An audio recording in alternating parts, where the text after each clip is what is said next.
If WWE can have a season premiere, so can we. Welcome to the happy place, aka the Madhouse, aka the Max Wrestling podcast Revamp. It is episode 293. This is your captain speaking, along with the Max Wrestling Outsiders, Travis Walker Anderson and El Jefe Moses Marquez. 7 away from the big 300. Yeah, it's a shame WWE didn't wait 7 weeks for the season premiere, then we could have our season premiere on episode 300. But, you know. Well, yeah. That is what it nice. is. But either way, though, these new graphics are badass. Yeah. My phone is currently dying of storage because of all the graphics that I've made with it. Yeah, shockingly, all these graphics were made just with my phone. Hell yeah. Well, maybe a couple of templates from Photoshop, but you know. Alright, no Mike Larkin this week. He is taking a little break, but I'm sure he'll be giving us his predictions a little bit later on. You will, of course, also hear his voice as we enter the Promo Dome for the second final of the PromoBowl. We also have a double whammy of predictions this week with Bound for Glory on Saturday and Heck in a Cell on Sunday. Before we get into any of that, as a pre-Welsh lockdown special, we're introducing a new segment with the season premiere. So, as you know, we record and publish this show on Thursdays, and WWE fucked us over last year when they moved SmackDown to Fridays, which means there's very little point in us discussing SmackDown because it's only about 24 hours till the next episode of SmackDown after we record. So, before we get into any other discussion, I'm going to quickly run through last week's SmackDown for you, and anything noteworthy will probably come up as we discuss Heck in a Cell. So, ladies and gentlemen, on the season premiere, prepare for the premiere of Recap the Smack.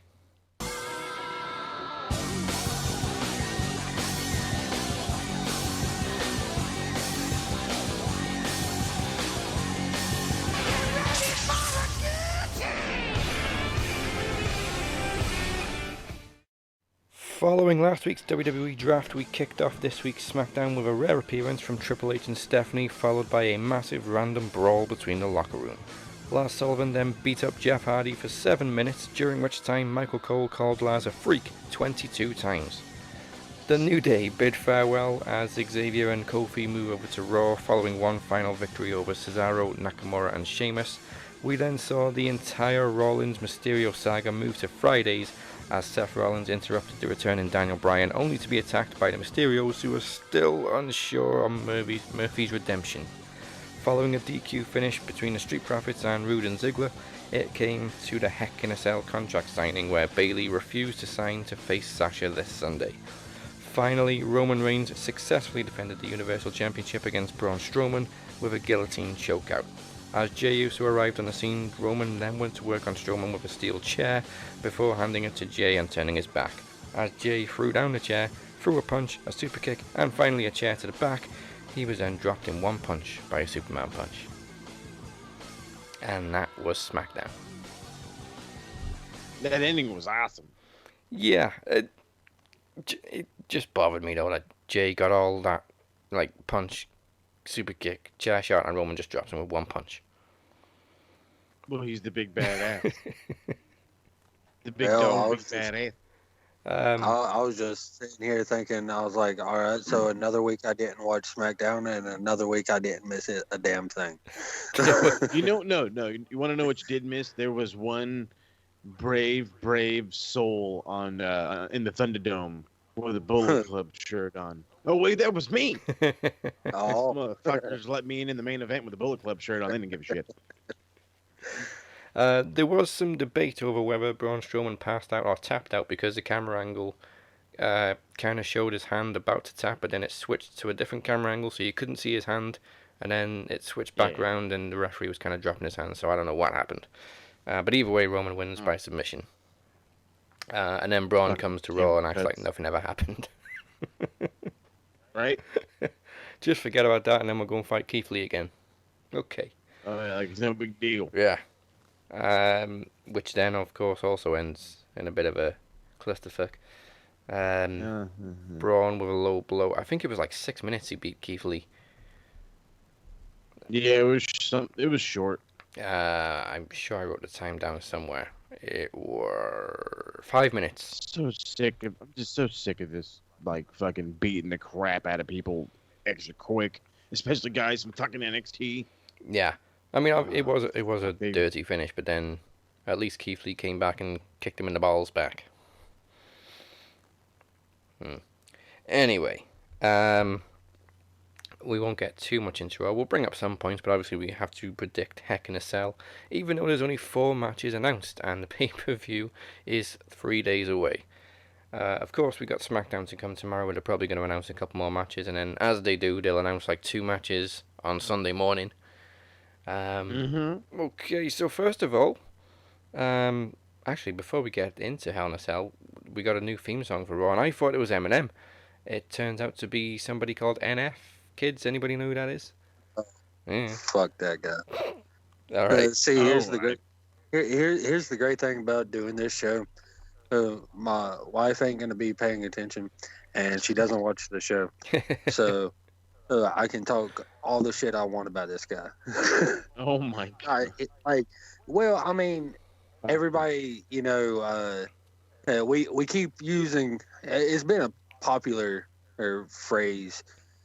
Popular term since MJF pulled it on Jungle Boy. Yeah, but he is legit the dollar store Eminem. Yeah. Like, he's ass. Like, he sucks. Yeah, like I legit thought, wait, is that Eminem? Because at first they played the video package and I thought, oh cool, it's a nice little video package for the season premiere, and then it went straight into the show and I thought, oh wait a minute, that was a new intro? The fuck was that? But okay. Actually, before we do Hell in a Cell, we should probably do Bound for Glory first because that comes before Hell in a Cell. Sorry, Heck in a Cell. Okay, and we also have more matches for Bound for Glory. So, let's kick it off with the Call Your Shot Gauntlet, where the winner can choose any championship match of their choice. If Heath or Rhino wins, Heath gets a full-time contract with Impact. If neither one of them wins, Rhino is fired. Because he put his contract on the line in order to get Heath in the match. We also know Hernandez will enter last and Rhino will enter first thanks to this past week's match. And the participants are AC Romero, Alicia Edwards, Cody Deaner, Brian Myers, Havoc, Heath Hernandez, Larry D, Rhino, Taya Valkyrie, Tennille Dashwood, Tommy Dreamer, and TBD. So, I think I'm going to go the predictable route and go for Rhino. I think it'll be a nice moment if he wins his buddy a contract. It would be awesome for that to happen, but with him also coming in first, he's going to get eliminated and just freak the fuck out that he's going to lose his job. And then, but yet Heath is going to save his job and get his own job. So I'm going Heath. Okay. And Mo? I kind of like that scenario. I'm really not, okay, so here the downside is I really haven't really, like, deeply watched Impact since the fucking Wrestle House. Please bring back Wrestle House. Wrestle House. Anyway, I do at least. I thought it was fucking like, I was like, okay, now I have to watch fucking Impact. but I don't know. I mean, I like the whole, I think, my whole thing is when you said, like, Rhino is going to enter first, he's got to go all the way to keep the contract and pretty much, win Heath one at the same time. And I'm like, are you going to really have this old guy go all the way in a gauntlet? And my answer to that is no. So I'm going to go with TBD because I don't know who the fuck. It's going to be some mystery person. So it's got to be somebody badass, right? So let's go with TBD. All right. Yeah. My only thing about that is it might be a good shock surprise, but I doubt it at the same time. But they've been building this with Heath and Rhino. I think this is where they're going to finally just stop it, and he's going to get his contract. And I haven't heard no reports about them leaving Impact. So I really like the idea of like Rhino getting eliminated, and then maybe like just scared that Heath ain't gonna cut it, and then like come in and interfere or something, or help him get the win. Well, I definitely think it's going to be one of them two because I definitely think Heath's getting his contract. But the more I think about it, Rhino outlasting 19 people is unlikely. That's what I'm saying. Yeah, I'm going to switch to Heath. Yeah. And I'm going to say Rhino gets eliminated first. Yeah, I don't know. I don't know.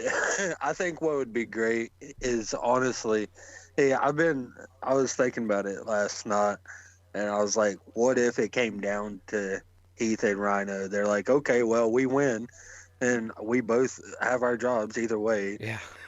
And But whichever one of them wins is probably going to call for a tag team title match anyway. yeah, more than likely. They may as well just be Which like... I do not want that to happen. I would love to see Heath as Impact champion or X Division champion. Well, he's the only member of 3MB to never win a world title. Yeah. Okay, next match. Let's go to Eddie Edwards and Ken Shamrock. I'm going to go Shamrock. Yeah, I'm dying for it to be Is it? When is the Hall of Fame? On the pre-show for Bound for Glory. The countdown to glory. He's definitely going to win. Yeah, like, I didn't even consider the Hall of Fame when I picked him, but yeah, of course he's got to win. Yeah. And they call him back to the old feud between Eddie and Callahan, where obviously Sammy almost broke his fucking face. Or did break his face. Mm-hmm. No, he did damn near broke his fucking face. And then capitalized on it. Oh my god. When he was like the most hated motherfucker in like fucking the world at one, like damn near. Yeah. At least it felt like. I know I fucking hated that guy. How the fuck do you I was miss like, a what steel in the chair with a fuck? baseball bat and hit him in the nose? That's exactly it. I'm like, what? It's almost And as then- bad as Ryback missing the fucking table. Oh god. Almost as bad. I just love the way Punk says that. So he goes to put me through the table, misses the fucking table. Okay, next match. Let's go the 6-way intergender scramble for the X Division Championship. Rohit Raju defends against Chris Bay, Jordan Grace, TGP, Trey Miguel, and Willie Mack.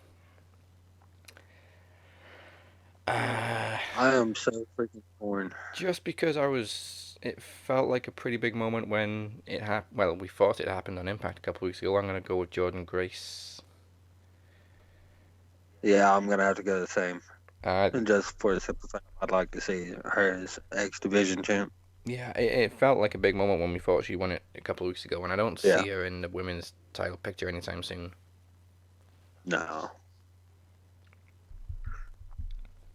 I'm only assuming Moses is going to go with the bathwater on this one. I was just gonna say I'm sitting in the bathtub as we speak, just to please Mike. But yeah, no, I went back. I saw that. I'm like, dude, that should have been like, she should have won the belt. No, but no, I guess not. But now's the time. Like, who better, right? Like, what what better woman to win a man's championship that's not Tessa Blanchard? Yeah, like Chris Bay was X Division champion not too long ago. Willie Mack was champion not too long ago. They still kind of finding their feet with Trey as a singles wrestler, and TJP is still attached to Fallah Bahh. Yeah, he's still just kind of like a floater as well. Yeah. And Fallah Bahh's still hiding all that money. Actually, why is he not in the gauntlet? Everybody's going Jordan Grace, right? Yeah. Yeah. So just for the difference maker, I'm gonna go with a retain then.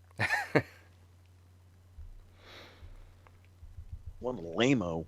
See, Well, I mean, that's the thing is like I was completely torn about the whole situation, and that's one of the reasons why I absolutely hate 6-pack matches like this, because it could literally go either way. Hey, but fucking bro, he's been just, he'll find a way to make sure he retains. He's a damn sleazeball, but he's gonna get it. He just doesn't want all the same predictions as me because I never win the title. Yeah, see, okay, all right, you got me on that. I'll get there one day. I've come close. It was friggin' Io Shirai that cost me last time. Yeah. Damn you, Io.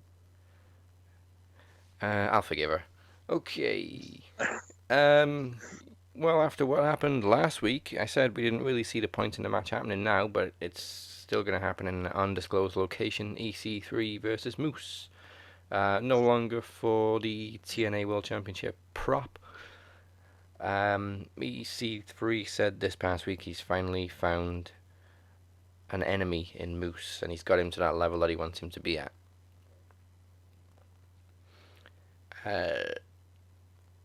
Okay. Is there even going to be a winner if it's an undisclosed location, like just a cinematic brawl? That's what I was just going to say. I mean, if it's anything like last week, Moose was the clear winner when he just beat EC3 to a pulp. Well, if they can find a winner in a what was it, the Firefly Funhouse match, I think they can find a winner in this. Who was the last person on screen? Bray Wyatt. Okay, he wins. I'm gonna go EC3. Yeah, same here. I'm with you guys. Moose got his title back last week. So it's okay if EC3 just beats the living shit out of him. Yeah, he's got nothing to lose now. Yeah. It's almost like Truth with his baby. Okay, 3 matches left. Let's go 4-way tag team championship. Motor City Machine Guns defend against the Good Brothers, the North, and Ace Austin and Madman Fulton. Again, kind of predictable, but I'm going to go with the Good Brothers. I think knowing they were going to get a tag team title run was a big part of them signing with Impact. Yeah. Plus, they're like the most pushed tag team in Impact right now. They really are. Before I say who I'm going to go with, did you notice that when they were talking about the Talking Shop or whatever it was, their little show that they do, yeah, you noticed like the damn WWE logos in the background? Oh, there was everything WWE. The big gold belt was there. There was pay-per-view posters. There was T-shirts. The big old, I think it was 2K19 video game cardboard cutout of Seth Rollins, I think it was. It was like but, they were in the warehouse for WWE shop. Yeah, pretty much. But yeah, I'm gonna go with the Good Brothers. Yeah, it's hard to not go with them. They got a beer coming out, and all this other stuff. Plus, like how they are legit, like the biggest push thing. There's like 5 or 6 of the highlight segments on YouTube from their Impact like YouTube page. At least 2 of them are the Good Brothers. Yeah, And they've been in so many main events on Impact lately. And they have a show on Access. Yeah. Like, more like 9 times out of 10, I guess, in the last 10 weeks, Impact has ended with a tag team match that involves either the Good Brothers or Madman and Madman and Austin. Including, was it this week? Yeah, I'm pretty sure they ended the show again this week. Yeah, Good Brothers versus the North. So. Yep. Point proven. Okay, that takes us to women, the Knockouts Championship, Deonna Purrazzo versus Kylie Ray. I think I predicted this one last week or the week before, where I said Deonna will retain and then be confronted by Su Yung.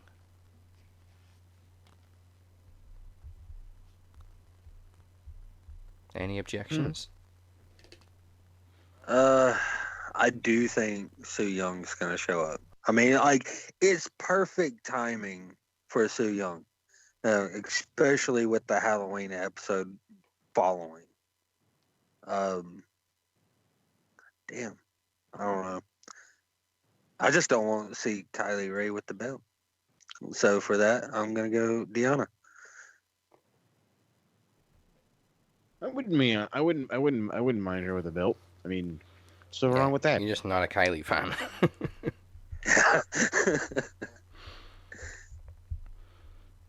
I mean, Deonna is kind of like on a tear. She just did sign a new contract. She looks relatively dominant. Yeah. Fuck it, let's go with Smiley Kylie Ray. Oh, okay. It's a make trap match. Swerve. All right, so main events. Impact World Championship, Eric Young versus the unbreakable Rich Swann. Yeah, something like that. He's like Wolverine, freaking healing powers. Yeah, the breakable but unbeatable. I guess I don't fucking know. Yeah, you can break them, but you can't break them. He's in the past, what is it, 2 months? He's had his leg like broken 3 times, but he's ready to go. Well, that was like even his damn debut. He was coming back from a freak injury. So it's been more than 2 months. It's been like so 80% of the year. Yeah, in the past year he's had it broken like 4 times. Yeah. I think I'm gonna have to go predict. I know Eric Young's on a tear as well, but I think they've built it too much to not give it to Rich Swann. I think they built it great, but it's still not his time. So I'm going to go with the retain. All right. Same retain. Okay, I mean, Impact love to do these kind of things. Like the first Bound for Glory, Rhino won the gauntlet and then went on to win the NWA title. Oh, hey, what do you know? Okay, so that's 1 for Swan. Huh. And that is Bound for Glory. And coming up, we still have Heck in a Cell predictions. But before we get to that, it is time to return to the Promo Bowl. Congratulations to you, Moses, the first finalist to make it to the promo title bout at Promo Series 5. Oh, yeah. In the microphone standoff. 35s across the board. Well, you got 35.5 from Robert. First ever .5 scoring. Oh, yeah. Thank you. They were Judge Rob. I think he just did that for a laugh because he also gave Chris a .5 Knowing as well. him, probably. I got to crack myself up doing this thing. Okay, it's now time to determine finalist number 2 as we enter the Promo Dome for the penultimate week of the Promo Bowl. It is the Phoenix taking on Chris Durham. Neither have challenged for the Promo Championship before, but one of them are about to join the microphone standoff. And here's Mike Larkin's voice. Getting it.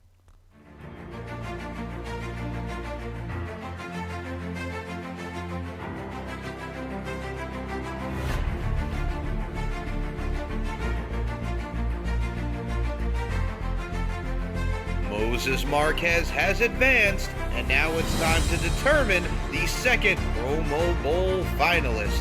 Newcomer Chris Durham made it through on a bye after his opponent in the first round was unable to compete. While the Phoenix claimed his second victory over Cypher, showing his passion with a crooked smile, it's the penultimate bout and the first ever PromoBowl.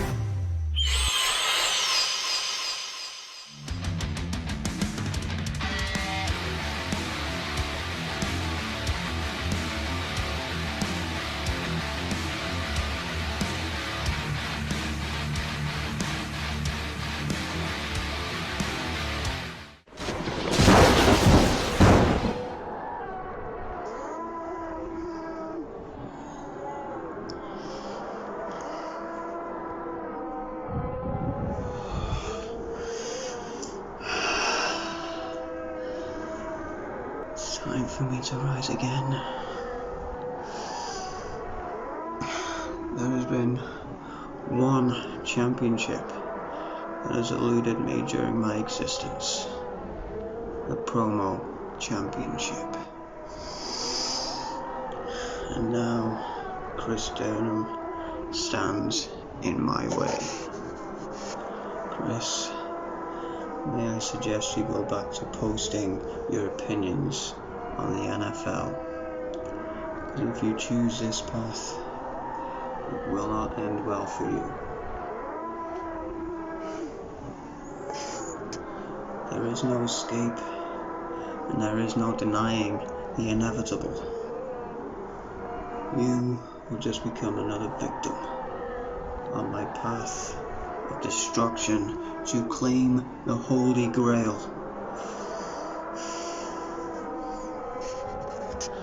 Your soul and your dignity will be mine. Welcome to my domain. Now burn in it!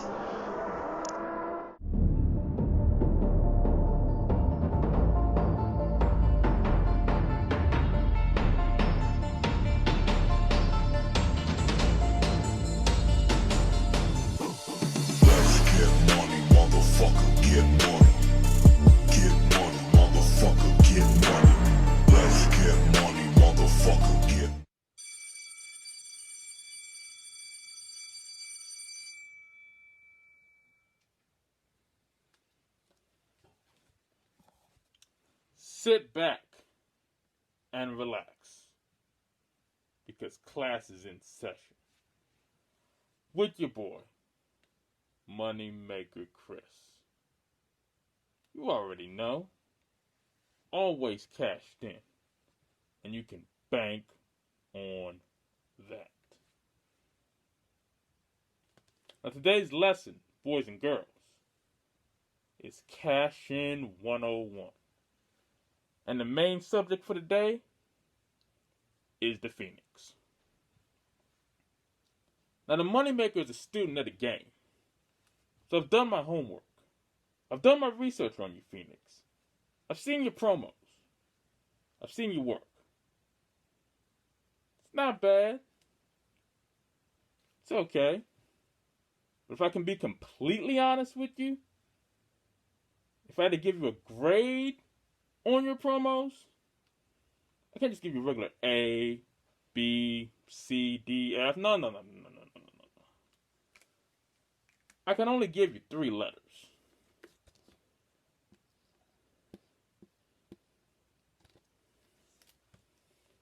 I'm giving you a GTS. Because at the end of the day, your promos make me want to go to sleep. You use the same robotic tone. You're trying to be this demon character. And then you're talking about, welcome to my domain. Really? Are you serious? Putting a website or something here? I can't take you seriously. It's a bunch of crap. It's a bunch of nonsense. Nobody wants to go to your stupid domain. Excuse me for a second. The Moneymaker has to take this phone call. Hello? Hey, what's going on? Yeah, I'm talking to him right now. Mm-hmm. Okay. I'll let him know. Thank you. You take care. You better soon. Bye-bye. That was Finn Balor. He said he wants his gimmick back. Because you're nothing more than a poor man's Finn Balor. And that's just not good enough to beat the moneymaker in this tournament. Your main roster, Finn Balor. You're not even NXT Finn Balor. Step your game up, son. This is one phoenix that will not rise through the ashes. You've been warned. I'm taking you to school, son. With that being said, class is dismissed.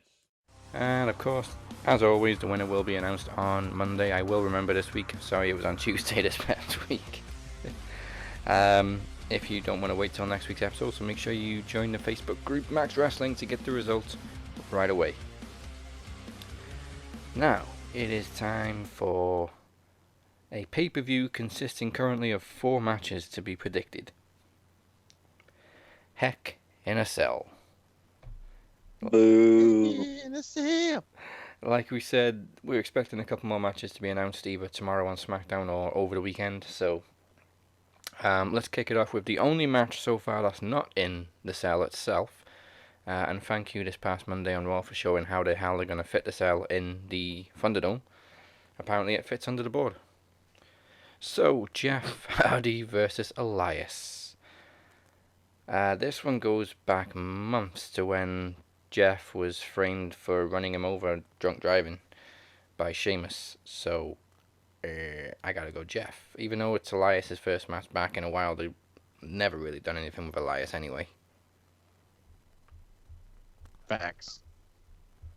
He's always just kind of been that guy. I mean, he got squashed by fucking John Cena. Just he called him out and he beat his ass. That away. sucks. WrestleMania. So They know they don't like it. There's like a part of me that wants to go with Elias, but if I do, I feel like my tattoo would burst into flames, so I gotta go I mean, with for Jeff fuck's Hardy. sake, Fandango beat goddamn Chris Jericho in his debut match in fucking WrestleMania. What the fuck? Elias can't do shit. every Jeff Hardy match we ask, Travis would always say Jeff, so I don't know why we bother asking for that one. Yep. Okay, so on to the 3 Heck in a Cell matches. Oh my god. Well, technically one of them is an I Quit match, but it's inside the cell, so... Oh, that's right. Okay. Alright, so Bayley versus Sasha Banks for the SmackDown Women's Championship. Is it going to be predictable and Sasha finally wins? Is she even a fucking babyface in this whole thing? Because I don't feel like she is. I guess. Yeah. She's not acting like it. I don't. Fucking just keep it on Bayley. At least it's like fits her, like, because she's a douche. I mean, we know if Sasha wins it, she'll lose it in 20 days anyway. Facts. Okay, so you're going Bayley. Well, I don't know. When is Charlotte supposed to be fucking coming back? That's that's what I should have said. Well, am I imagining things, they're gonna be or like, let's just fucking give it to her. did they announce Charlotte for this past Monday and she never showed up? I'm sure I saw that. I don't think I imagined it, because I wouldn't imagine No, anything I Charlotte. I made a post about it, I think, but I haven't seen nothing like completely official. It's supposed to be like within like the next like 2 weeks, I think. Yeah, like I think she's been backstage and stuff. Speaking of backstage, they're bringing that back too now that Renee's gone. Fuckers. Okay, so Moses, you're saying... I thought she came back. Well, she came back for a one-off, for like a pre-show. But she's not signed again. So Moses, you're saying Bayley? Yeah, I'm going with Bayley. All right, Travis? The botch queen. Yeah, I'll play it safe and say Sasha too. It'll be a big fuck you if they, after all this build-up for months and months and months, if Bayley just wins. Because if Bailey does win, then we're probably going to get another friggin' match. I was like, do you really? Well, here's my thing. Do you really think that this is the only one they were going to get? No, but it's got to be the end now, surely. No. No. I already know it's not the end. I know they're going to drag this thing out until what's the next big pay-per-view? Survivor Series. Survivor Series. And when how long? Well, that's like only, the next one after this, right? Yeah, it's only going to be a few weeks. Yeah. Well, yeah, it's the same week as Promo Series, so it's like 3 weeks away. They're going to push it, and they're going to probably end up doing a 60-minute. Well, see, just like Desi said, hey, if Sasha wins, she'll lose it and drop it within 20 days. So that within the time frame, so Sasha wins and then drops the title back to Bailey at Survivor Series. Okay, let me check how many days are between it. So, Google, how many days between October 25th? There's some mathematician genius now has already got the answer. And November 19th. No, wait, it's not 19th, that's a Thursday. 20th, 21st, 22nd. 28 days. Oh, that's close. It's still within a month. So. Yeah, so Sasha wins and then loses it 28 days later. Yep. Makes sense. Isn't there a movie called that? Yeah. And very fittingly for this year, it's about zombies. Yeah. Alright. On the Raw side of things, Drew McIntyre defends against Randy Orton once again for the WWE Championship. And last time I said Orton, well, I said McIntyre originally, then I switched to Orton and then got screwed. So, I think at this point I don't even care if Orton wins, so I don't see the big deal about it, so I'm just going to go McIntyre to retain again. Alright, so Desi's going McIntyre, so I'll go Randy Orton. Or else my tattoo will go in the flames.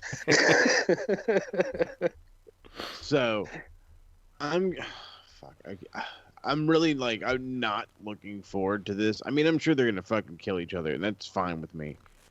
But to see the sheer fear in Randy's eyes when fucking McIntyre pulled out that excuse me, giant pair of bolt cutters.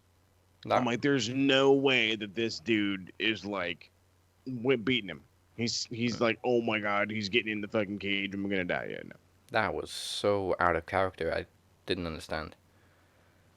It legit made me I was like, oh cool, like I'm kind of interested. Like, how's he gonna get in? Is David Arquette gonna come fucking flying in on a goddamn bike, or what's happening around here? He literally just cut a promo about having 7 Hell in a Cell matches and everyone making him understand how much of a bastard he is, and now he's afraid of Drew McIntyre. Mm-hmm. And then the show is gonna end as soon as Drew enters the fucking cell. Yep. I'm about to say, I was like, he cut the chain. I don't even think he got in his face. I think he just got in the cell. And they were like, oh shit, got it. Like, Randy gets in the ring, picks up the chair, Drew's still standing by the door, and then they just finished the show. I was like, what the fuck happened? Like, you're going to pretend we don't know that as soon as the show went off the air, they just left the cell and went backstage. They didn't beat each other up or anything. No. At least let Drew get in the Claymore. Yeah, because that thing's awesome. Or go for a Claymore, Randy just drops the chair and runs out. Anything but just cut to black. Yeah. Fucking Sopranos ending. Tease us. Make us feel like they can't wait until Sunday. They have to fight now. But instead, I also think WWE have played a shrewd move in only booking 4 matches so far, because it means they're kind of expecting people to have to tune into SmackDown to see whatever matches get announced, because there's only 3 days to go. Even though they'll probably just announce them on Twitter anyway. I was gonna say, I mean social media. They're gonna announce probably 2 on SmackDown, and then you're gonna get a couple on Twitter, and then they're gonna probably announce one on the pre-show, knowing them some fuckers. Yeah, we know Street Profits are gonna have a match or something. Yeah, all of a sudden, all random as shit. No build, just fucking throw it out there. Yeah. Okay, so you going McIntyre or Orton? Yeah, McIntyre. All right. And the fourth and final match so far is the Hell in a Cell I Quit match. I love the idea of combining two classic match concepts. Roman Reigns versus Jey Uso for the Universal Championship. There's no way in hell Roman's going to say I quit, so obviously Roman's got to win.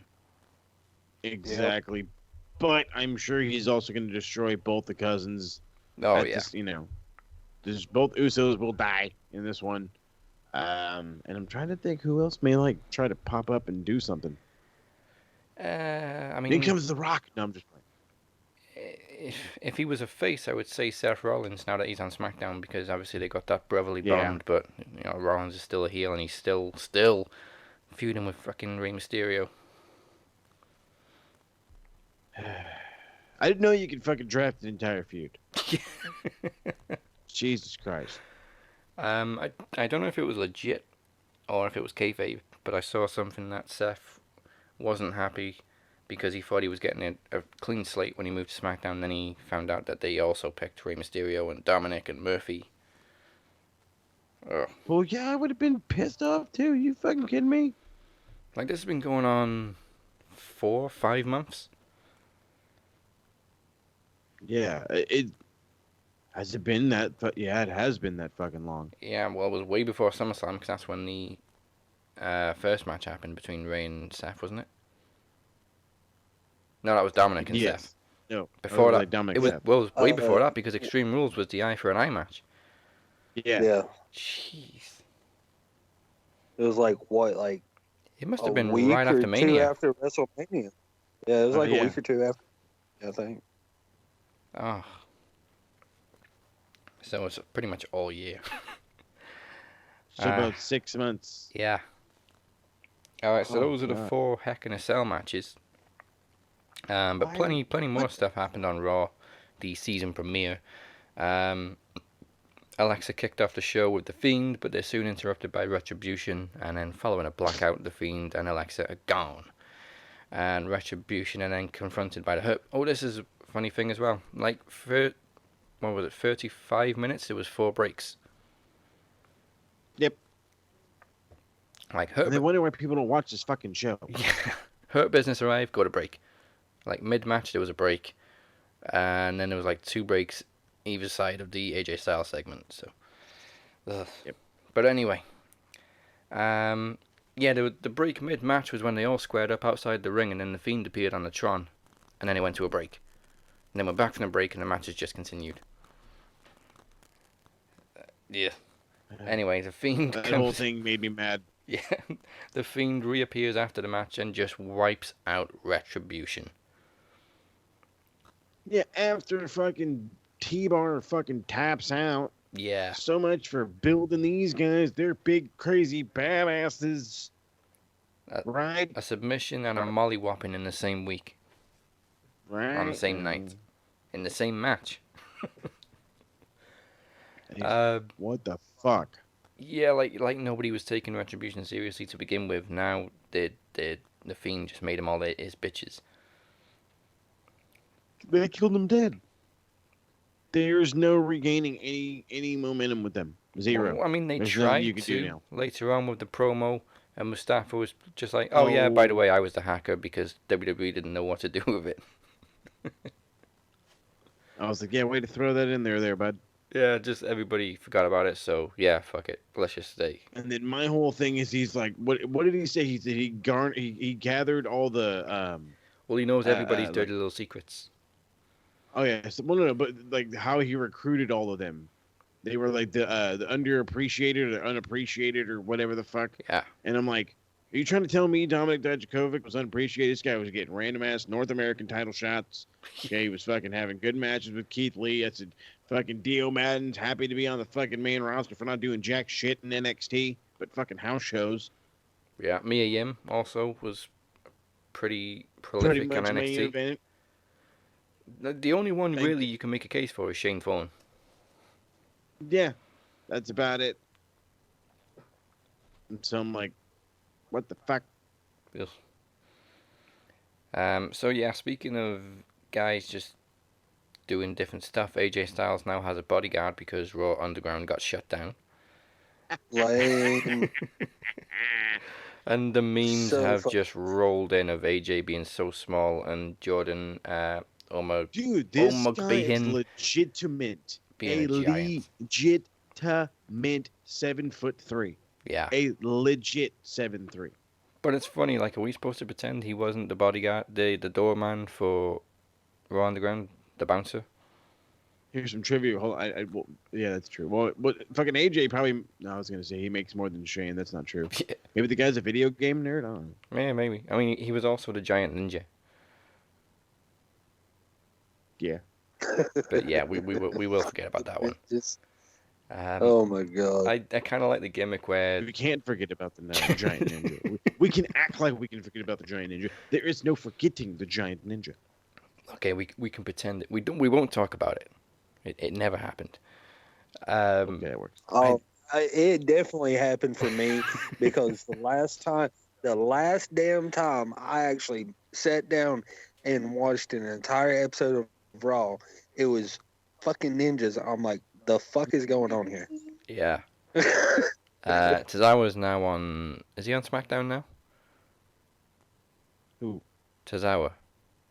Or did he get drafted to Raw because obviously the 24/7 7-Eleven title's still on Raw? Well, I didn't see him with the Geek, so it's got to be on SmackDown. Okay. Ah, poor Tozawa. But yeah, I do like the gimmick of Jordan refusing to leave the ring and then the referee having to plead with him to leave the ring so he can start the match. This fucking dude was all badass. He's like, "You need to get out of the ring. I'm gonna count to 5." And the dude grabs his hand and he's like, "Okay, Can you please leave the ring?" please? I just paid a little. And then talk about absolutely fucking just ruining Matt Riddle for me. Like, I was furious. I'm like, my wife's like, "Are you really watching Raw?" I'm like, I kind of don't have much else to do.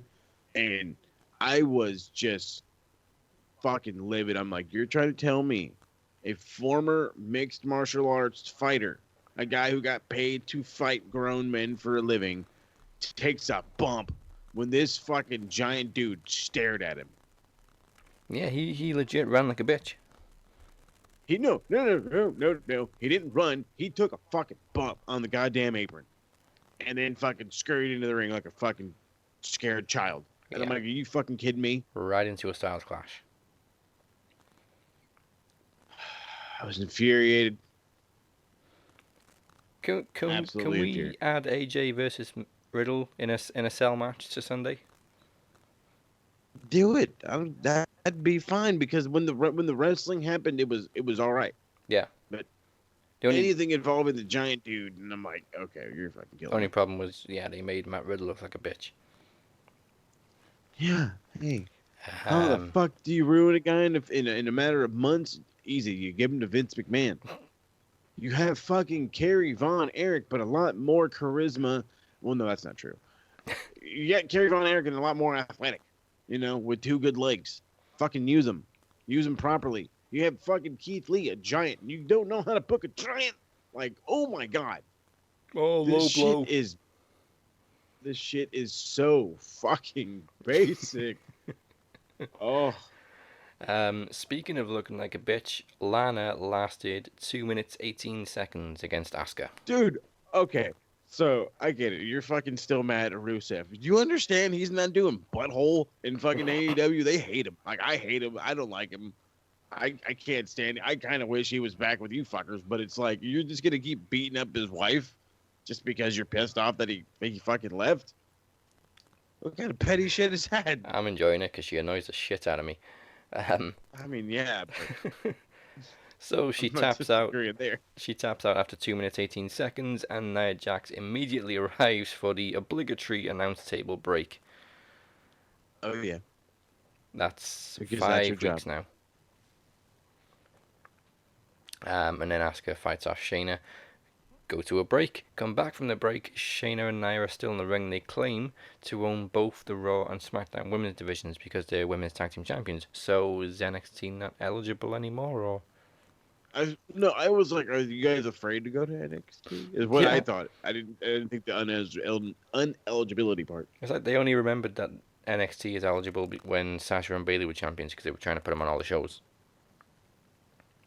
But then they made the commentators made a point of mentioning NXT during the match. So just Shayna forgot about NXT. How? You were on fire in NXT. You're like fucking women's champion for like 2 years. So in the 4-way women's tag, first of all, what is the point in the draft if the Riot Squad are just going to immediately show up on Raw? It's not even a title match. It's just a random tag match. Not that I'm complaining about seeing Liv. I just want some goddamn consistency. I was just going to say the same thing. I'm like, I am not mad at seeing these ladies, but yeah, Why are they on why Raw? would you draft them to be on the net? Like, I'm going to give the Otis thing a pass. That's just because I kind of really liked it, but that's the rest of it.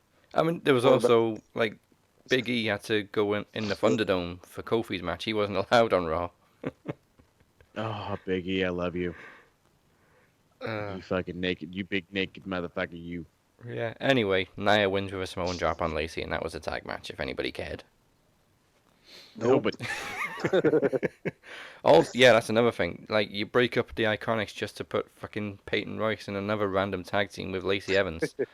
Yeah, talk about fucking random. Holy shit. What are you doing?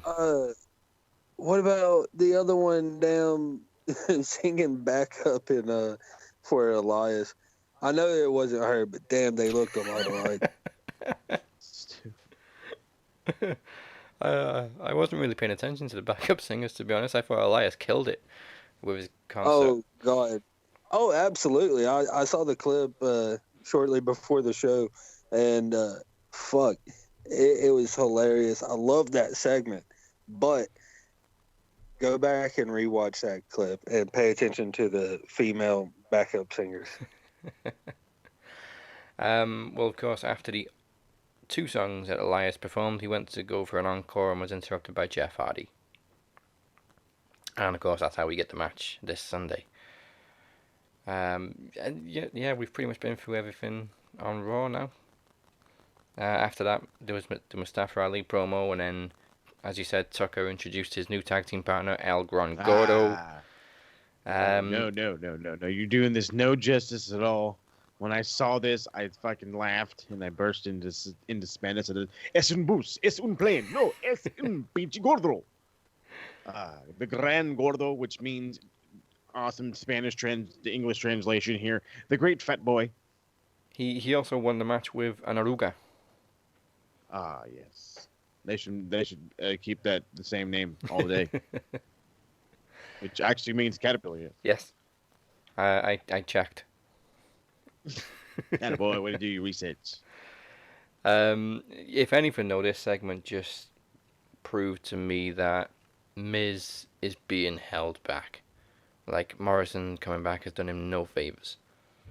I was just going to say the same thing. Glad Morrison's back, but like Miz is... Well, yeah, no favors for Morrison either. Remember when he was going to be contending for the titles a while back? When? Yeah. Like, didn't they say SummerSlam he's going to go after the WWE title? Like, no. Or the Universal title or whatever. No, he's going to do dumb shit with the Miz. Yeah. He's just like the annoying little brother, and Miz has all this talent for promos and singles matches, and he's just carrying the dead weight that is John Morrison. My brother. Yeah. Mom says I have to take some everywhere. Miz's dad. You gotta take John with you everywhere you go. I can totally see it. Oh, by the way, I also signed up a contract signing for you. Wait, what? Not a contract signing. Photo signing. Autograph signing. That's the one. Autograph signing, and when you don't show up, I'm gonna be there. I love that. Just go into for a drink, and then Mrs. Dad. Oh yeah, by the way, all these people want autographs. Wait, what? It's like, what the fuck? This is my son, the Miz. Oh, you asshole. And then of course after the match, Mandy presents Gordo with a ham. Ah, yes, looking fantabulous. Not just with the ham in her hand, but just the ham in her pants. Got that fucking shoot butt. I'm loving that. I was all about it. I was like, that's what I'm talking about right there. My wife's like looking at me. I was like, yeah, well, she's bringing the ham. I'm talking about the ham. It's a great looking ham. She giving him meat. I'm trying to give her the meat. What? Yeah. I ran. Ran for my life. And that was Raw. The show, not the ham. The ham was cooked. Yeah, the ham was cooked. I was trying to give it to her raw. What? And Sorry, the innuendos just keep on coming. As did Otis. Hey, attaboy. Oh, okay, we'll stop now. 4 years ago, I made my Max Wrestling Podcast special debut at Promo Series. And throughout that time, I've had Knowledge Championship defenses, a Promo Championship defense, but this year is my toughest test to date.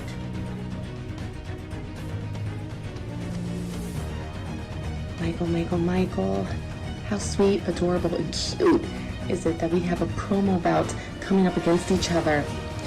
See, not only are we podcasters together, but we're friends, and because we're friends, that indicates that we know a lot about each other. Brittany Savage, you've had an illustrious professional wrestling career. You've taken on the likes of Angelina Love, Velvet Scott, Jillian Hall, Maria Kanellis, Marty Bell, Veda Scott, Alicia Edwards, Sue Young, Heidi Lovelace, Allison Kay. The list goes on and on. You have moves like Jagger. You can dance. Hell, we all know I can dance because you like to point it out every opportunity that you get. But let's not forget that I have skills that kills when it comes to cutting a promo. Hell, I am undefeated. The names Brittany Carter and Brooke Carter are just like your career. History. One of two things obviously are going to happen. Either you're going to defeat me, or I'm going to remain undefeated. I am not that 17-year-old boy anymore, Brittany Savage. I am a man for the past 5 years who has put out content and who's talked to a lot of people, including you. And our promo is in November, and I love nothing more than a good feast. But for me, I'm looking to make history. See, this is not just a test for me. This is a test for you. This is the test to show that you can hang with Max Wrestling's finest. See you then, bud. See you at Promo Series.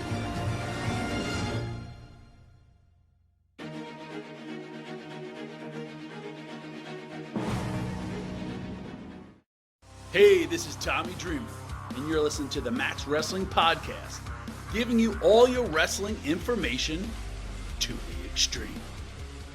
Alright, on to the Wednesday Night War. Pretty exciting night for both shows, I thought. Yeah. Dynamite kicks off with Wardlow versus Jungle Boy in the first of the semi-finals of the tournament. Impressive showing from Jungle Boy, holding his own, but, you know, Jungle Jack.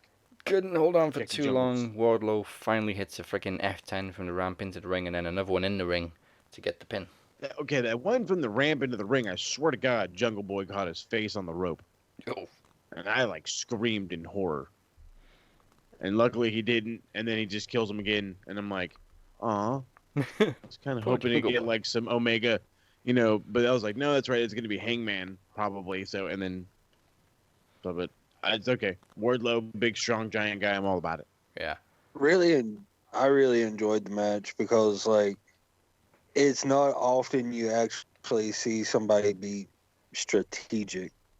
You know, like, he tried to do a couple of hits, and then he's like, okay, so this ain't working, so let me go for the fucking knees. You know, that should be Like, the Jungle first Boy's port of kinda call when smart. you're against a big guy. Go for the knees. Yeah, but you don't really see that anymore. No. Unless Yeah. you're somebody like Daniel Bryan or AJ who always go for the knees anyway. Well, yeah. Just kick the shit out of those legs. Crack your leg. There was also a impressive showing from Kushida on NXT in the opening triple threat match against Ciampa and Dream. A lot of offense went to Kushida, and Dream is just repeatedly thrown out of the ring. Like, get the fuck out of here. Pretty creative ending as Kushida kicks out. Ciampa runs into Dream's cast, knocking him off the apron, but then it allows Kushida to bridge a German suplex into a pin. Beautiful.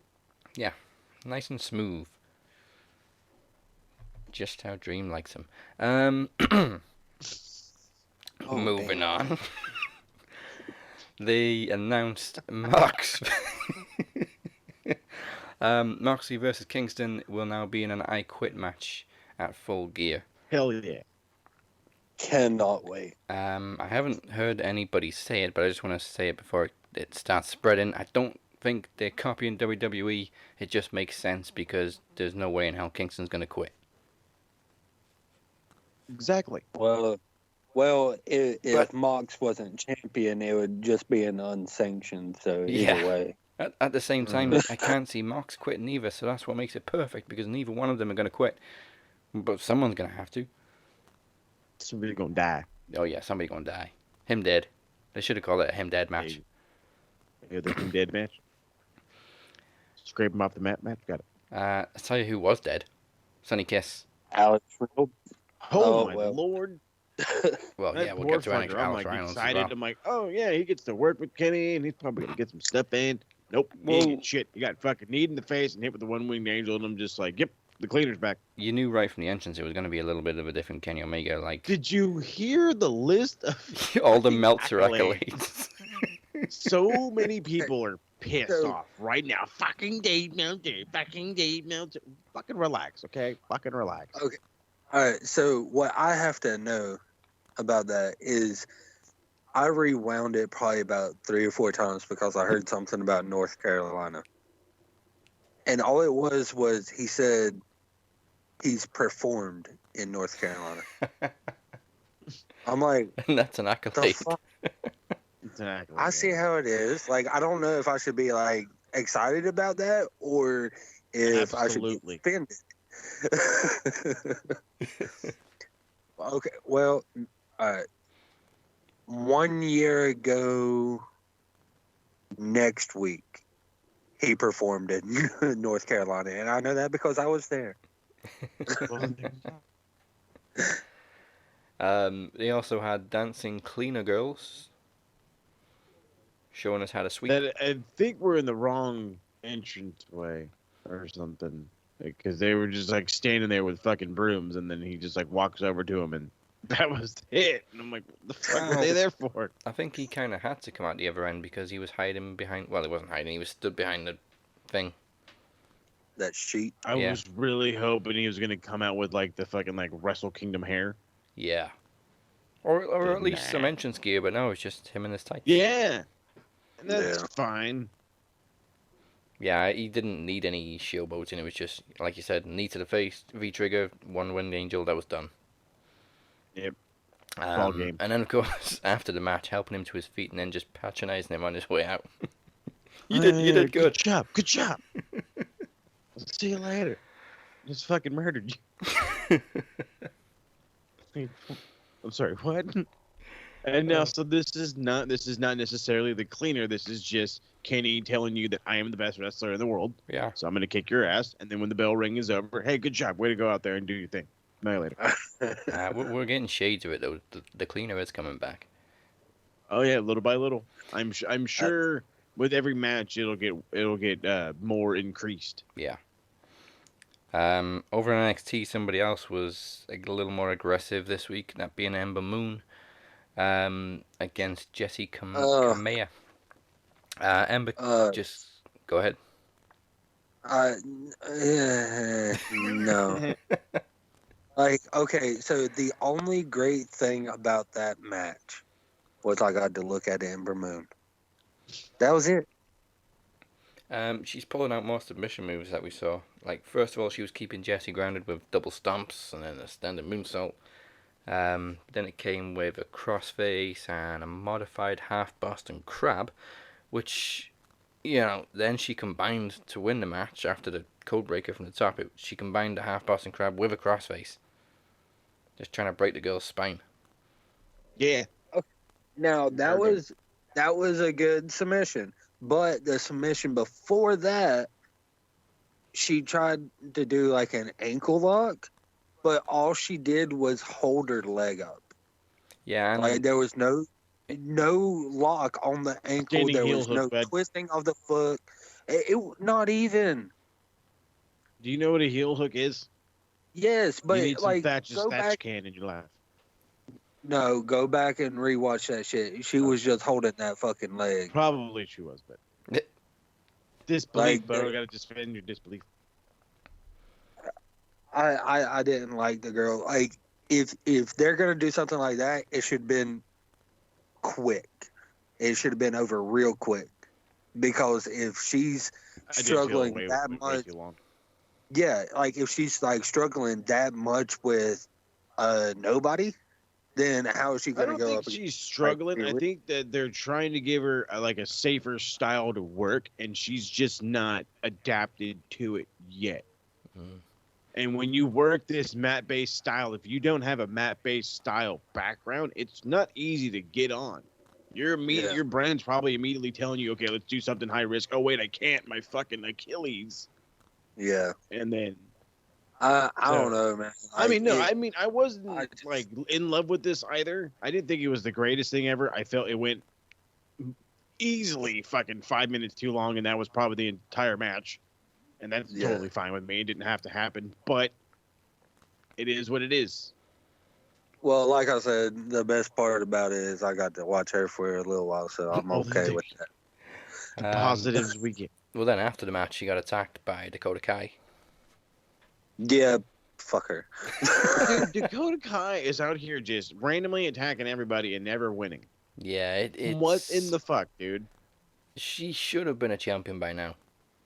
Yeah, at least once, even if it's a fucking transitional champion. She could be champion for what, the fucking 3 months in between a takeover? Yeah, and she just seems to be putting everyone over. She's got to be getting frustrated. I would be.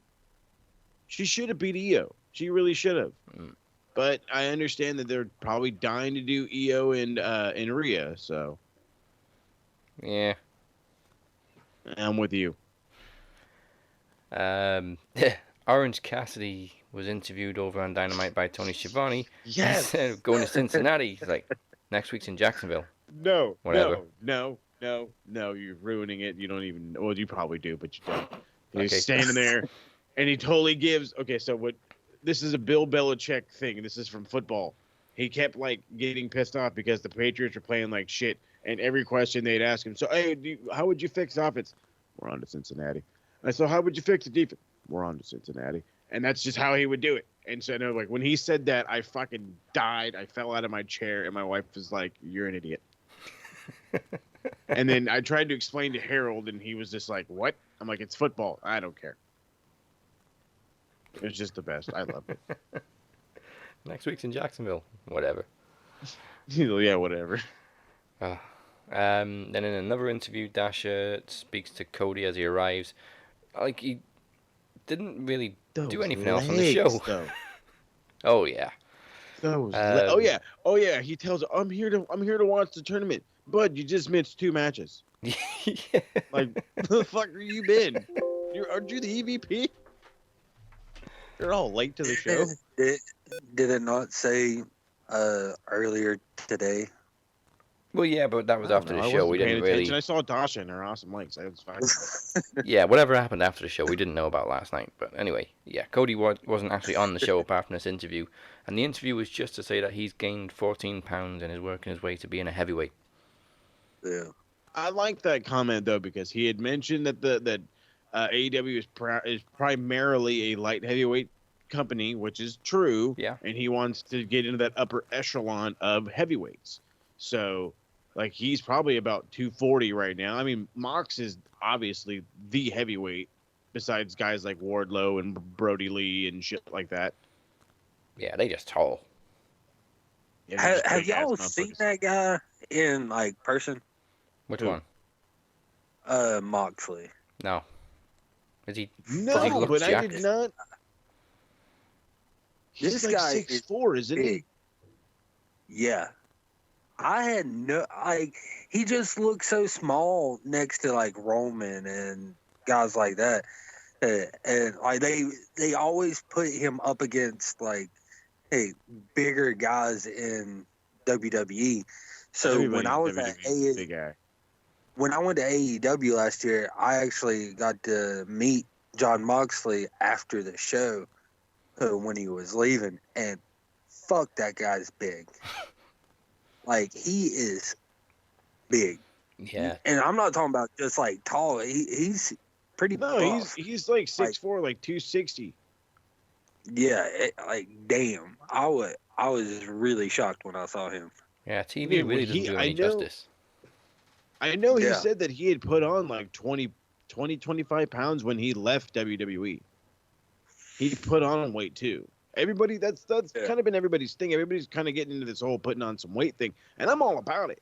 If you can put on weight and you can still do what you can do, hey, fucking knock your socks off. Yeah. Now we get the first of 2 attacks backstage on NXT as Bobby Fish has been attacked by somebody. I think he just fucking took a bump and just was like, oh, I can't wrestle. We then get straight into the match between Austin Theory and Bronson Reed. It's another whooping for Theory.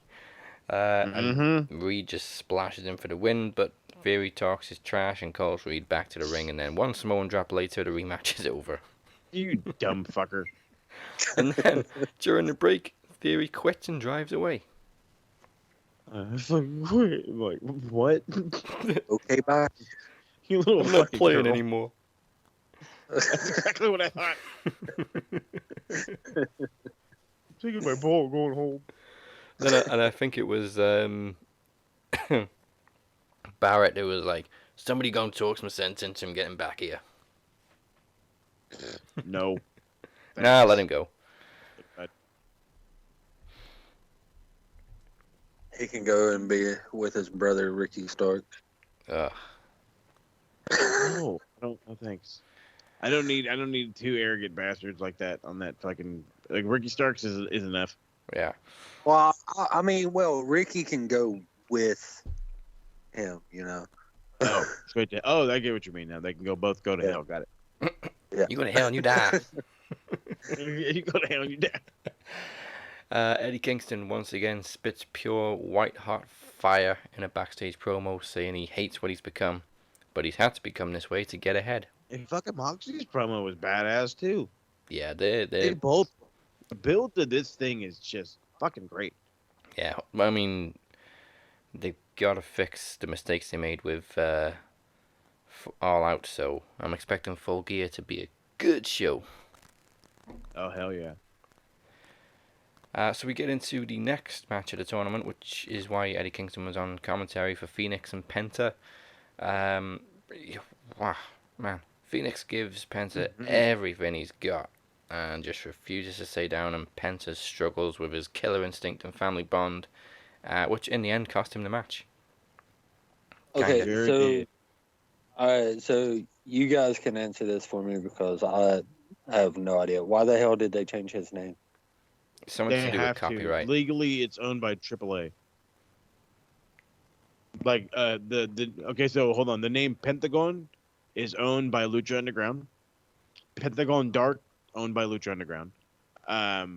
Pentagon El Zero, Pentagon El Zero is owned by AAA, so they have to use Pentagon El Zero M. All right. Okay, thank you. And blame fucking Lucha Underground. And so, like, why are they just now changing it? What do you mean? It's been like that on AEW for a while, where they just refer to him as Pentagon. But when they always advertise him, it's always Pentagon El Zero M. Yeah, I haven't noticed it until like last week. So. Yeah, so there you go. For those who have not been informed, yes, Underground fucked everybody to the point where we can't just call him fucking Pentagon. Was he Pentagon Dark in Impact or Junior? I think he was Pentagon Junior. Yeah, that's right. That was the other one he was using, Pentagon Junior. I think. I'm pretty sure Dark was also owned by Lucha Underground, but that. Yeah, well, Impact were working with Lucha back then, so I think that was okay. Oh, that's true, huh? Oh no, sorry, they had a working was it with AAA or Lucha Underground? Lucha, because like half the roster came over. Well, that's the thing, though, too. Half of Lucha Underground's roster was AAA. Oh, yeah. Ah, Lucha Underground. Kind of miss it, not gonna lie. Minus all the bullshit of, like, keeping guys like Ricochet and fucking Tangles forever. Yeah. So the match ends when Phoenix kind of plays possum, like exaggerating how badly Penta injured his arm, and then lures him into a stunning. Yeah, he broke it. Well, he thought he broke it. Then Penta just lures him into a stunning tilt-a-whirl into a destroyer, and there we go. Gets the pin. It's gonna be Phoenix versus Omega. Oh yeah, It's gonna be great. That one's gonna be. It's gonna be. I'm hoping that they're actually gonna let that one go down, and they should, because Phoenix is not a pushover, and well, Kenny's Kenny. But the last time these guys went at it was for the AAA championship, and last time I checked, Kenny's still AAA champion. Yeah, I was gonna say, what the hell happened to that belt? It's not in limbo, but AAA, as far as I know, has not been running in Mexico. There's only been like 2 promotions running, and I believe it's like the Crash and somebody else that's not important. No, yeah, but I mean, Omega's. I think he's brought the belt on Dynamite once. I don't know why he doesn't bring it every week. Too. I don't know. It's a good question. Just bring it every week. Say, yeah. By the way, I'm also Triple H champion. I mean, I think they announced that in his fucking accolade list. Oh yeah, the long ass accolades. the 6-star matches, the Dave Meltzer 6-star matches, and the God. It was like all of Apollo Creed's nicknames in Rocky IV. Right. I think it was like 20 minutes after that just quick squash that he did. I went online and immediately people are bitching that, like, why is it Dave Meltzer's fucking ratings are so important? It's like, it's meant to piss you off, stupid.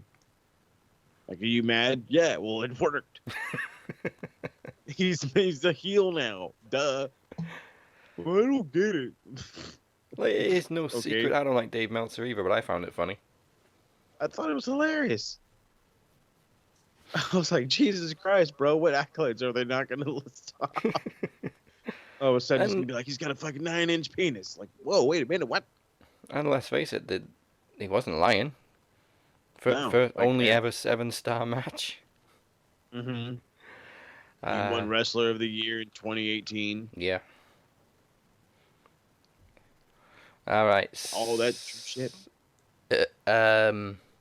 We get to the 6-man tag on NXT between Legado del Fantasma and Jake Atlas, Swerve, and Adonis. And pretty much, Swerve and Adonis just owned the match.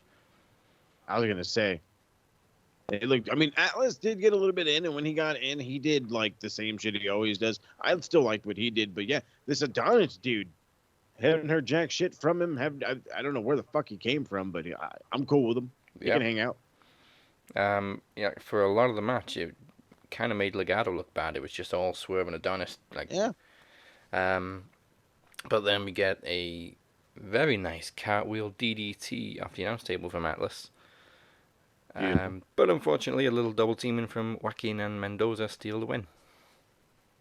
Well, that's heel shit for you, bud. Yep. They cheated to win. Yeah, the heels. I'm just Are you new to wrestling, bud?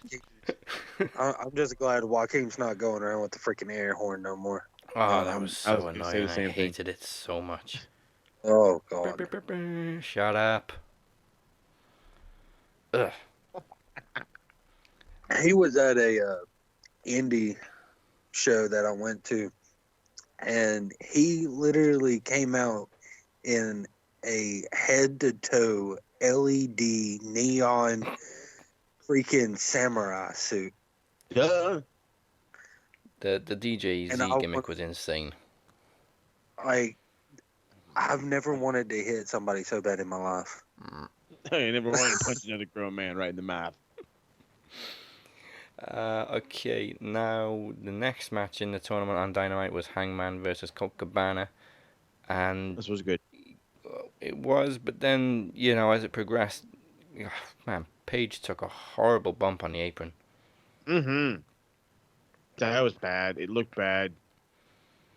I didn't scream in horror as I thought I would, but I was just like, oh, what the...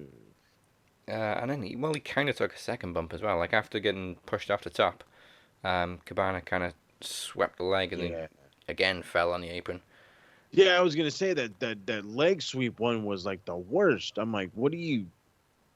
Who are you, Darby Allin? I don't know what happened. Like I don't know. Did he not catch or something? I just took that was a badass bump. Like, what are you doing? I mean, he was still able to hit the buckshot though. I mean, Cabana dodges the first one, and then Page feints it the second time and catches him out with a nice finish. So we're getting Page versus Wardlow. Holt was made to look kind of good in this one, or they were meaning to make Hangman look like a little stumbly bumbly on his way up. Yeah, maybe he was drunk. I was gonna finish with that one, or he was drunk, which is fine. But then they also made a point of after the match, Dark Order was came to the ring to check on Cabana and get him out of the ring, and they pointed out that Page was smart enough not to turn his back on him. Mm-hmm. Well, yeah, he's gonna get the fuck out of there. Yeah. Even drunks know what they're doing sometimes. Oh yeah, there's too many guys. I'm not fighting them. I'm out of here. So we mentioned Ricky Starks. We get a promo from Taz bitching about Darby Allin again. Fucking Team Taz. I'm like, what the fuck is Team Taz? The line that got me was Taz asking, "What does Brian Cage get?" Well, you gave him that FTW title months ago, and he's defended it once. I was gonna say, I was like, the one time he defended that belt that is apparently recognized by this company. What does Ricky Starks get? He nearly broke Darby Allin's neck, so he gets skateboard with nails in the back. And now they're gonna fucking have like a buried alive match or something. I don't fucking know. I don't even know what the hell goes through Darby Allin's head. Like the stunt with Steve-O was so stupid. Oh my god! When I heard that this was gonna happen, I immediately got mad. He just rolls off a half pipe in a body bag for reasons. No, there was no fucking reasons. Jesus Christ. At least, back in the day when Steve-O would do this shit, he'd be fucking like hammered on fucking, liquor or whatever, be fucked up on some shit. Dude, Darby's like as sober as a bird. Yeah, Steve-O's still doing crazy shit like that. Yeah, but fucking hell, I was expecting so much more. I heard about it before the show, and I was like, okay, so shopping cart wrapped in barbed wire. That's what I thought immediately. I was like, he's gonna do a fucking shopping cart, isn't he? It was literally like it's a Bam Margera thing. You watch Jackass once, and you're like, hey, I'm gonna do a stunt. Watch this. Hey, watch me do something stupid. I'm Darby Allin, and this is body bag roll off. When he did the whole intro thing, I died. I'm not gonna lie. And then I saw him crash, and I'm like, what the fuck are you doing? I'm pretty sure we heard him as well just go, ow. He did. And like he don't know who he doesn't know who the champion's gonna be. He come Full Gear, so he had to write face of TNT on the body bag. I'm like, lame. Yeah. That's what I thought. I was like, what? The face of T? Are you the face of TNT? I didn't understand at first what that meant, but thank you for clarifying that. I was just like, oh great, this is stupid shit. Yeah. He hasn't pulled out the body bags in like since the last time we fucking saw him. The last time we saw him, he got murdered in a body bag. Oh, was that when Cage threw him out of the ring? Yes. Jeez. With the fucking thumbtacks in there. Oh yeah. I was like, that was not that long ago. This motherfucker's been breaking that thing out a little too often now. Yeah, well, one day we're just going to wake up to the news that Darby Allin's broke his back in the ring, and we're just going to be like, yep, okay. Oh, yeah. You don't fucking say, but. Darby Allin retires at 30, yep. Oh, Darby Allin wrestled with a broken neck for 2 years. Oh, jeez, I'm fucking shocked. I mean, other than that, he is talented.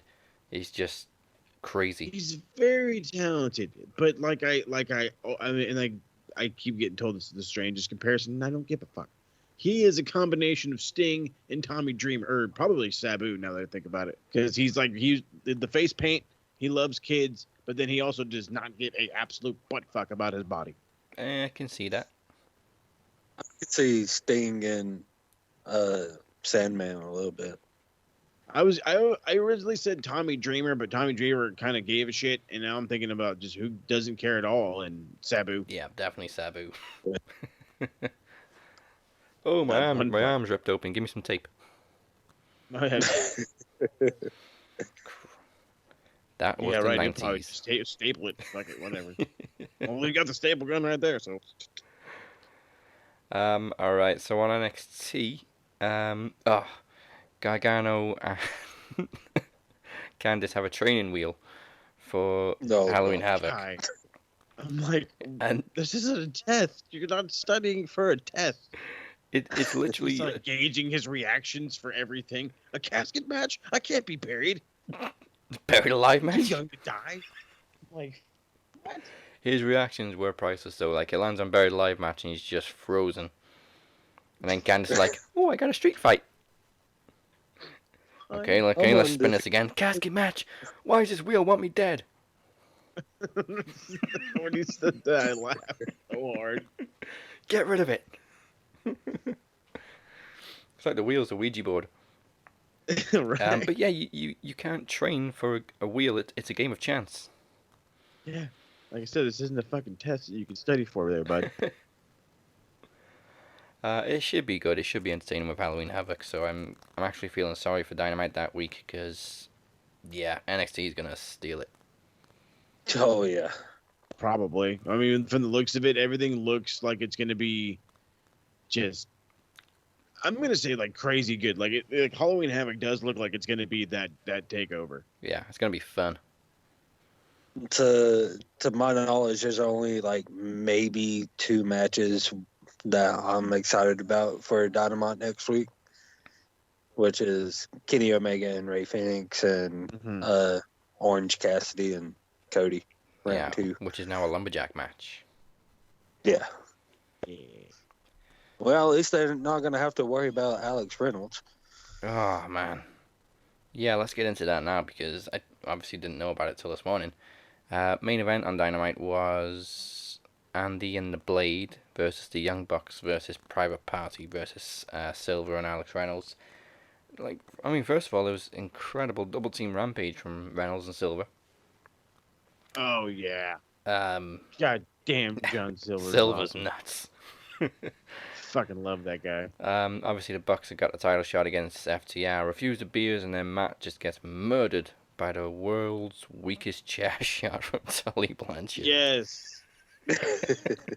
God, it reminded me of Hulk Hogan in the 90s. Yeah. Chair. Oh, was it Sting? Did it once in TNA? Very, very lightly tapped somebody. I think it was Bully Ray.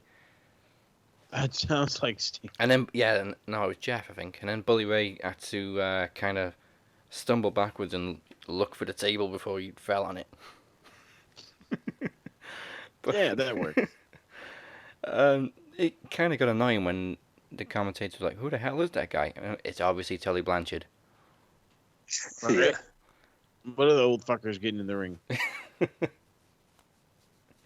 But yeah, after the match, during the match actually, Private Party apparently knocked out Alex Reynolds. It was with the double team top rope moves. Like on the replay, it didn't look that bad. Well, hopefully you didn't see not hopefully, but I don't know if you saw the replay that I saw, but hey, it was in slow motion and Cassidy basically dropped his complete tailbone, his entire ass on his fucking face and knocked it sideways, and he was completely knocked out. The Blade had to jump in the ring, drag him across the ring, tag him, and then they ended up pulling him out of the ring, and he was unconscious for the rest of the match. Yeah. The replay I saw was like from above in slow motion, so it didn't look like he landed on his head. It just looked like his thigh caught the head. But yeah, and then I'm going to rewatch that. After the show, Cody comes out. They say Cody comes out to check on him. I just saw Cody standing there, like watching everything. He wasn't doing shit. Hell, I didn't even notice Cody out there. I had no idea he was out there. Yeah, the entire time. That was the first video I saw. Then there was another video after the show as they're taking down the ring and everything. Jericho comes out, and Tony Khan comes out to the stage and starts rocking out to Judas. Oh my god. He'd had so many White Claws. Oh yeah. Alright, before we get into the segment on Dynamite, let's finish off NXT. Drake and Dane finally seem to be on the same page as they took on the Walmart Young Bucks. This week it's Drake who snapped and goes after Everrise with a chair to save Killian Dane. Drake then apologizes for getting DQ'd and Dane is just like, that was awesome! Where was that, Drake, earlier? But then of course they make the mistake of playing that goddamn theme song. And he's all skipping around like fucking... Dane's just like, I'm Damn fucking Drake. out of here. I don't blame him. Fucking left too. Like, I don't know this guy. Then backstage, it's Strong who's been attacked this time. And O'Reilly turns down help from Lorcan and Birch. We get a quick match from Xia Li and Casey Catanzaro, which ends with an attack from Raquel Gonzalez, who of course is going to be taking on Rhea Ripley. A little bit of Thatcher School. Student isn't happy and picks a fight with Thatcher. I don't know why the hell you would. Oh my god. Okay, so I gotta go through this whole segment because I fucking love this entire thing. So they're in class, which is pretty much they're in the actual ring they're in. They just changed everything up. You could see the people in the crowd kind of look like they were actually students when I first saw it. He's explaining to him like ways of shutting down a takedown and working all this and that. He has him shoot for a single leg, sprawls out of the way, no big deal, works a heel hook. But the thing is he took a Kimura and he just twisted the shit out of it. And the guy's like screaming, "Oh, you're breaking my arm! You're breaking my arm!" He's standing there all like, "Motherfucker, you son of a bitch! You fucked my arm up!" And so he tries to go after Thatcher, and he was just like, "Oh no, fuck that!" Tells the ref, ring the bell, and starts beating the shit out of this guy. I was like, this is great. I love this whole thing. It was awesome. I need more of it, and I immediately need one of those Thatcher That Ken shirts. Yeah, I thought it was really cool how they did the segment, and then you found out it was actually in the Thunderdome, so it goes straight into the match. Did think that was pretty awesome. And then main event, Breezango lost the tag team titles to Lorcan and Birch. Oh yeah. But wait, there's more. With a little bit of help from a very special man. And I don't know why they couldn't get this guy an actual fucking mask, for crying out loud. I don't know what the fuck this thing was. Like a shield from somebody's fucking helmet or something. I don't know what the hell's going on here. Yeah, Pat McAfee is their new manager, apparently. And he obviously got to be the one behind the attacks on Undisputed Era. It has to be that, or it'll be like Darius Butler and AJ Hawk or something. He'll blame it on his tough guys for beating somebody up. But yeah, he's probably behind it. And then the best part is he's all sitting there making fun of the Undisputed Era thing. Yeah. I'm laughing so hard. Because I'm like, you're such an idiot. It's got to be a last-minute plan, though, because obviously Ridge Holland was the one originally who attacked Adam Cole before he got injured. I think they just called him in and was like, hey, dude, you doing anything? Yeah. Nope. Cool. Get your ass to fucking Florida. You want another match? How about War Games? Ooh. All right. I thought we're not getting a War Games this year. Well, we're not getting a takeover, but we can still have a War Games match. Yeah. No. Tell me what I just want to say William Regal say it. A War Games. Yeah. It's an annual thing. Oh, I know it is, but I could have sworn that I heard something about we're not getting one. Oh no, we're not getting a takeover. I mean, it's an annual thing here in William Regal Shout War Games. Oh yeah, there you go. It's not November until I hear that.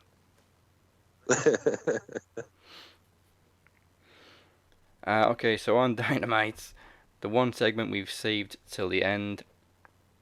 I mean, other than Britt Baker getting her mean streak back and beating up Kyla King, was Le Dinner Debonair. Jericho and MJF compete on how they want their stakes, first of all. and then, These motherfuckers. and then break into a song and dance number straight out of Family Guy. First off, who in the fuck orders their steak well done? I mean, I'll What go kind medium. of crazy motherfucker are you? And then they asked for the porterhouse, and they brought out there was not no fucking porterhouse. All right, I've eaten my fair share of them. None of them was in a fucking porterhouse, and fucking I don't even think Jericho's steak was cooked at all. Yeah, I don't think they were cooked at all whatsoever. Well, he's like, I want it rare, and they're like, all right, there you go, bud. You said rare. So after the amazing song and dance number, which I absolutely loved. No, it was not. No, I loved it. Like at first I was like, what the fuck am I watching? But you just accepted it. And then MJF, of course, as we know, has been a singer most of his life, so he's got a hell of a voice. I think MJF... Coming from a guy that absolutely loves musicals, and don't judge me on that, I do. And fucking hell, I love this. Absolutely loved every damn second of it. I think MJF actually showed up Jericho on singing. Hell yeah, he did. Yeah, but to be fair, it wasn't Jericho's style. So yeah. Now have him go in there with Fozzy, then we'll see. Very true, very true. I think I actually tweeted out, is this an episode of Family Guy, or have they just broke into a song and dance number? Yes, they broke into a song and dance number. Oh, so good. And yeah, and then they send the steaks back because they're undercooked. Obviously. Well, that's what you get for ordering it blue. Yeah, what the Wait, that's blue. And poor Velma, the waitress. I will have it well done. Okay, fucking... cancel that. I will have it medium. Okay, cancel that. I will have it medium rare. Fucking Maxwell's calling her Thelma. He's like, no, Velma with a B. And then the red wine. I've had better. I'm sure. Yeah, they're saying they're talking about the wine, and then the exact moment they're talking about wine, there's a little ad that pops up for a little bit of the bubbly. Genius. Yeah.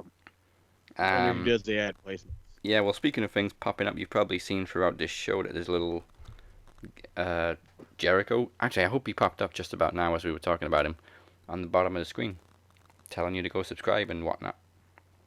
Oh, yeah. Jericho. Alright, and the reason you should subscribe is because Promo Series 5 Enemy Lines is less than a month away. It's time for some real cowboy shit on November 19th, kicking off with the pre-launch show on the 17th, where the Phoenix kicks off the Winner Stays On Gauntlet for his Knowledge Championship against Alex Dorio. This is very appropriate as well because they're both Ultimate Undertaker fans, and apparently this year's Survivor Series is going to be about The Undertaker's 30th anniversary. Nice. The winner will then defend against the Demoness, and on the main show, the winner defends against Moses. Oh yeah. And speaking of Moses, in what promises to be a showdown to remember, Moses picks up the mic for a promo duel against The Shape. Oh yeah, we're gonna have a discussion, the faces and I, and see who's going against the Shape. Tall order, especially in this Western setting. We'll see how it goes. Intriguing. You're definitely into that cowboy shit. Yeah, you got Knowledge title, you got The Shape. Hell, even on post to post, you got Alexander, and you're in the Fatal 4-Way.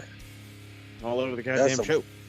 That's some cowboy shit right there. It really That's is right. Movember. There you go. I like that one.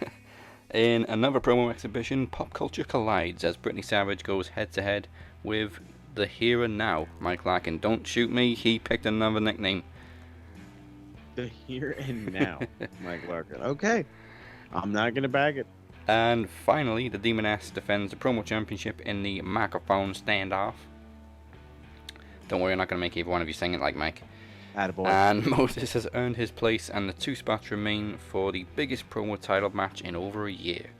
The only other time we've had a fatal 4-way promo title match was Promo Slam last year. Plus, the Predictions Championship is on the line for Survivor Series. We've got 2 pay-per-views obviously this weekend before we get to that, so we'll see who the champion is by then. And for more information, go to maxwrestlinguk.weebly.com. And the bell has rung, in my head at least, and it's time for us to bid you adieu. So before we go, remember to like and follow Max Wrestling on Facebook and Max Wrestling UK on Twitter and Instagram. Also head to youtube.com/Max Wrestling to subscribe. We're also on SoundCloud, Spotify, Apple Podcasts, Google Play, iHeartRadio, and CastBox. Yes, Bizarres. And if that wasn't enough, as always, you can find us on Andre Corbeil's Wrestling with Wrestling YouTube channel. I wrestled with that statement. It says a lot of You can find me at the Captain512 on Twitter. You can find Travis at Walker_TA92, and Twitch no longer makes your dick itch. So don't be a wanker and check out Anchor with Smart Mark Radio. That's right, SMR Podnet. Everywhere you can find us, Spotify, iTunes. I don't think Google Play is a thing anymore, so I don't know about all that. Yeah, we're working our way to getting towards whatever the new one was. What's that? Amazon Podcasts, because I guess people are listening to it on their Alexa, so good for them. I had stated to these gentlemen prior to the show that there's going to be some changes in my schedule. And with that, there's going to be a lot of changes to what I'm going to be doing as far as reviews and such. So as of right now, the only thing I have planned is to knock out In Your House Mind Games, because I really want to watch the Shawn Mankind match, because I heard it's an absolute doozy. But after that, I'm not too sure on how much longer Retro will go, if it can continue on with since my now limited schedule. But I will do the absolute best I can to keep it going. So just keep everything peeled. Just keep keep your eyes and ears peeled. You know what I'm saying? I think I've seen Mind Games. I'm pretty sure Mankind Shawn Michaels was a great match. Well, there you go. If you think so, then I'm going to be all about it. And I don't know who Mike's been talking to, but you can find him at MCL92 and SoundCloud MCL92. Is that his name? There you go. Yeah. Yeah, sounds about right. And of course, SM Show 1. Next week, Promo Bowl comes to an end as Alexander Rowan and Cypher battle for that final spot, plus reactions to this week's 2 pay-per-views and much more. That, my friends, is the bottom line. Goodbye, mwah, and good night. Bang! Adios. Bring back the swerve balls.